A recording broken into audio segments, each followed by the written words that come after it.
ओम शांति। आज दिनांक 29 जुलाई 2022। प्रातः मुरली बाप दादा मधुबन। बाबा बोले, मीठे बच्चे, तुम्हें अपने हमजिन्स का उद्धार करना है। बाप ने माताओं पर ज्ञान का कलश रखा है, इसलिए माताओं पर बड़ी जवाबदारी है। मीठे बच्चे, तुम्हें अपने हमजिन्स का उद्धार करना है। बाप ने माताओं पर ज्ञान का कलश रखा है, इसलिए माताओं पर बड़ी जवाबदारी है।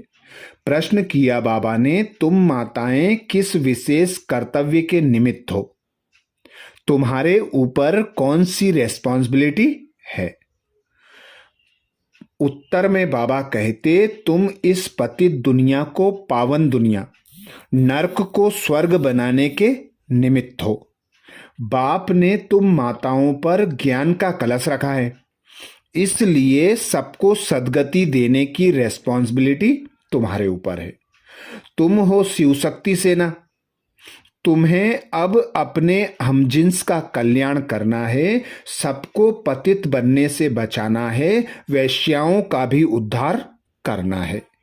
गीत सुनाया बाबा ने, रात के राही रुक मत जाना, सुबह की मंजिल दूर नहीं। ओम शांति। बच्चों ने गीत की लाइन सुनी। अब चले वतन की ओर, अर्थात सुखधाम की ओर। सुखधाम की स्थापना अर्थ माताओं को ही रखा गया है। ज्ञान अमृत का कलश माताओं पर रखा है। जैसे ओपनिंग की सेरेमनी व स्थापना की सेरेमनी की जाती है ना, तो परम पिता परमात्मा बैकुंठ की ओपनिंग कराते हैं माताओं द्वारा। कलश माताओं पर ही रखते हैं। तो अब बच्चियों को खड़ा होना है। शक्ति दल है ना, बच्चों पर बाप रेस्पॉन्सिबिलिटी रखते हैं। ऐसे नहीं कि इन गुरुओं पर बाप ने कोई रेस्पॉन्सिबिलिटी रखी है कि सबको सद्गति दो। अभी तुम जान गए हो कि सद्गति देना इन माताओं का काम है। सद्गति होती है ज्ञान से। ज्ञान का कलश माताओं को मिला है। पहले पहले दिखाते हैं कलश रखा जगदम्बा पर। शास्त्रों में तो लक्ष्मी का नाम रख दिया है। यह फर्क पड़ गया है।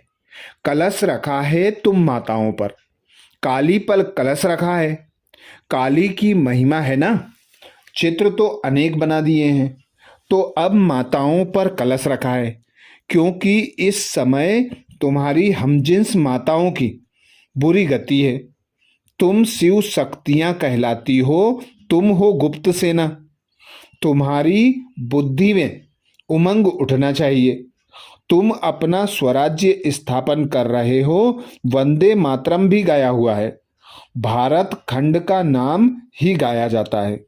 कहते हैं भारत माता की जय, अर्थात भारत में रहने वाली माताओं की जय। जो माताएं विश्व को स्वर्ग बनाती हैं, ऐसी माताओं की जय। वह फिर भूलकर सिर्फ कह देते हैं भारत माता। बाबा तुम माताओं का नाम बाला करते हैं, स्वर्ग की ओपनिंग सेरेमनी कराते हैं।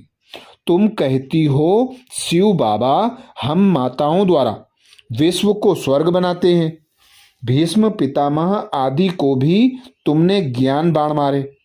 तो बाप कहते हैं ज्ञान बाण लगाने से डरो मत, पढ़ना है पढ़ाना है। तुम सेना ही निमित्त बनी हो। मास्टर नॉलेजफुल हो ना। सरस्वती को बड़ा बेंजो दिया है, क्योंकि वह सबसे तीखी है।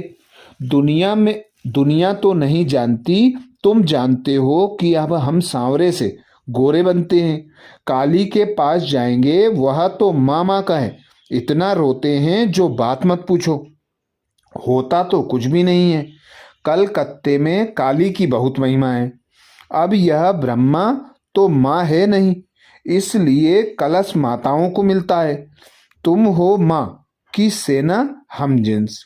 तुम कहते हो बाबा जैसा हूँ वैसा हूँ, आपका हूँ। यह भी कहते हैं जैसे हो वैसे हो, मेरे हो।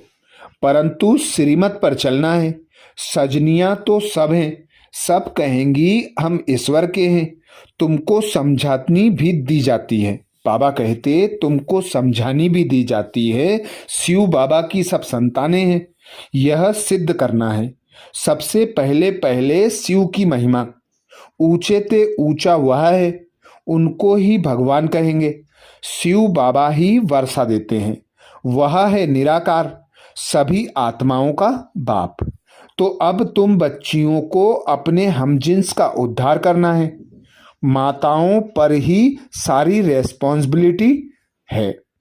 वंदे मातरम भी कहते हैं। शिव बालक है तो वंदे मातरम कहना पड़े। बाबा कहते शिव बालक हैं तो वंदे मातरम करना पड़े। यह तुमको करते हैं, तुम उनको करती हो। वंडर है ना, यह भी ड्रामा की नूंद है। तुम जानती हो शिव बाबा साक्षात्कार भी कराते हैं। घर बैठे भी मोर मुकुटधारी का साक्षात्कार होता है। तो मुकुट तो सबको होता है, यह एक ट्रेडमार्क रख दिया है। कृष्ण को इतना बड़ा मुकुट दे दिया है, नहीं तो इतने बड़े मुकुट बनते नहीं हैं। बाप बैठ माताओं को एम ऑब्जेक्ट का साक्षात्कार कराते हैं। तुम प्रिंस की माँ बनेंगी, कृष्ण की माँ तो सब नहीं बनेंगी। प्रिंस प्रिंसेस तो बहुत है ना, प्रिंस की माँ अर्थात महारानी महाराजा बनेंगे। तुम्हारा कितना अच्छा एम ऑब्जेक्ट है, तुम्हारी गोद में प्रिंस होगा। तो तुम बच्चियों पर बहुत जवाबदारी है। तुम्हारा बड़ा संगठन होना चाहिए, मेमोरेंडम बनाना चाहिए। हम शिव शक्ति भारत माताएं हैं। हमने भारत को कल्प पहले भी स्वर्ग बनाया है। श्रीमत पर माताओं को बहुत होशियार होना चाहिए। आजकल तुम्हारी हमजिन्स पर बहुत मार पड़ती है विष के लिए, तो रड़ी मारनी चाहिए। गवर्नमेंट को कहना है हम कल्प कल्प भारत को पवित्रता के बल से स्वर्ग बनाते हैं। इसमें हमको यह विघ्न डालते हैं। हम पवित्र रहना चाहती हैं, साथ में यह पुरुष भी कहेंगे बरोबर पवित्रता अच्छी है। लोग दवाइयाँ आदि से बच्चा होना बंद करते हैं, परंतु इनसे तो कुछ भी नहीं होगा। बाप समझाते हैं पवित्र बनो। तुम माताओं के साथ मददगार गोप भी हैं। बच्चियों को खड़ा होना चाहिए, जलवा दिखाना चाहिए। गवर्नमेंट को कहना चाहिए कि भगवान बाप कहते हैं पवित्र बनो। शिव बाबा के बच्चे तो सभी हैं, तो भाई बहन हो गए। फिर प्रजापिता ब्रह्मा की संतान होने से भाई बहन ठहरे। अब नई दुनिया स्थापन हो रही है। शिव बाबा की संतान प्रजापिता ब्रह्मा के बच्चे भाई बहन विष की लेन देन कर ना सके, यह है युक्ति। कल्प पहले भी बाप ने ऐसे ही पवित्र बनाया था।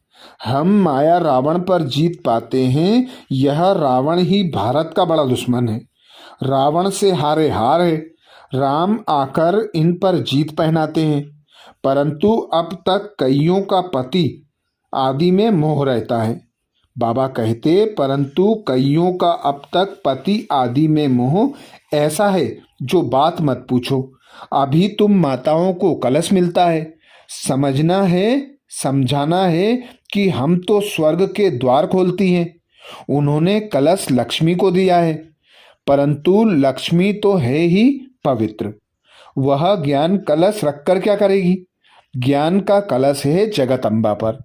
अब परम पिता परमात्मा ने फरमान निकाला है कि काम महाशत्रु है, जो इन पर जीत पाए वही श्रेष्ठाचारी बन स्वर्ग के मालिक बनेंगे। तुम बच्चों का आपस में बहुत लव होना चाहिए। ब्रह्मा कुमार कुमारियों की जैसे सेना इकट्ठी हो। कोई को तो पता भी नहीं है कौन कौन कहाँ है। सभी सेंटर्स के बच्चों को तो बुला भी नहीं सकते। माताओं को बंधन बहुत हैं, बच्चों को भी संभालना है, नहीं तो पुरुष रिपोर्ट कर देते हैं। यूं तो पुरुष चले जाते हैं तो घर बार कौन संभालता है? तुमको दिखाना है, वह तो हठयोग सिखलाते हैं, हम राजयोग सिखलाते हैं। इसलिए हमको सेल्वेशन चाहिए। बाबा कहते इसलिए हमको सैल्वेशन मिलनी चाहिए। बाबा ने समझाया था कि तुम वेश्याओं को भी समझाओ कि यह गंदा धंधा अब बंद करो, तुम स्वर्ग का द्वार बनो, तुम यह काम करके दिखाओ तो तुम्हारा नाम बहुत बाला हो, उन्हों का भी कल्याण करना है। यह संगम युग है ही कल्याणकारी। पवित्रता पर खूब रड़ी मारनी है, इन वेश्याओं पर रहम करना है। गवर्नमेंट भी अब उन्हों को कुछ ना कुछ काम में लगाती रहती है। तुम ऐसा समझाओ जो अखबार में भी पढ़े कि ब्रह्मा कुमार कुमारियां तो वेश्याओं को भी नॉलेज दे, इस गंदे धंधे से छुड़ाती हैं, क्योंकि काम महाशत्रु है। इनसे तुम पतित गंदे बनते हो। यह दुनिया ही भ्रष्टाचारी है ना। बाप आकर माताओं को उठाते हैं। गोपों का काम है मददगार बनना। जो मेहनत करेगा वह ऊंच पद पाएगा। अपने हमजिन्स पर रहम करना चाहिए, इनका नाम ही है वेश्यालय। बाप आकर शिवालय बनाते हैं। वास्तव में यह है ज्ञान की बातें। बाप इस मनुष्य तन में आकर तुमको ज्ञान सुनाते हैं। तुम जानते हो हम अब कब्रिस्तानी से परिस्तानी बन रहे हैं। यह है ज्ञान मानसरोवर। ज्ञान में गोता लगाते रहते हैं, बाकी पानी की बात नहीं है। तीर्थों पर जाते बहुत मेहनत आदि करते हैं। पैदल जाना, सामान आदि उठाना बहुत मेहनत होती है। अब तुम समझ गए हो, बाबा मनुष्य तन में बैठ ज्ञान स्नान कराते हैं, बाकी परियां आदि कोई नहीं है। तुमको ज्ञान परी बनाने वाला बाबा है। कितनी अच्छी अच्छी बातें धारण करने की हैं। बच्चियां खड़ी हो जाएं तो बहुत काम कर सकती हैं। जाना तो तुम माताओं को है, बोलो जहां भी वेश्यालय, बाबा कहते बोलो जहां भी वेश्याएं हैं उन्हों का संगठन बनाओ, बड़ों बड़ों को समझाओ, परंतु ऐसे भी नहीं बाहर से कहते रहो हमारा तो एक दूसरा ना कोई, कोई और अंदर में और कोई खींचता रहे। ऐसे भी काम ना चल सके। बाप का सच्चा बच्चा बनना है, वह चेहरा खुश मिजाजी का कहाँ।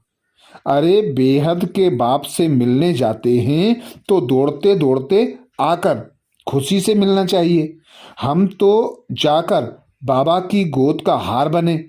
थक नहीं जाना है, तुम्हारी याद ही दौड़ी है, वह जिस्मानी दौड़ी है, यह तुम्हारी रूहानी दौड़ी है। चेहरा खुशी में खिल जाना चाहिए।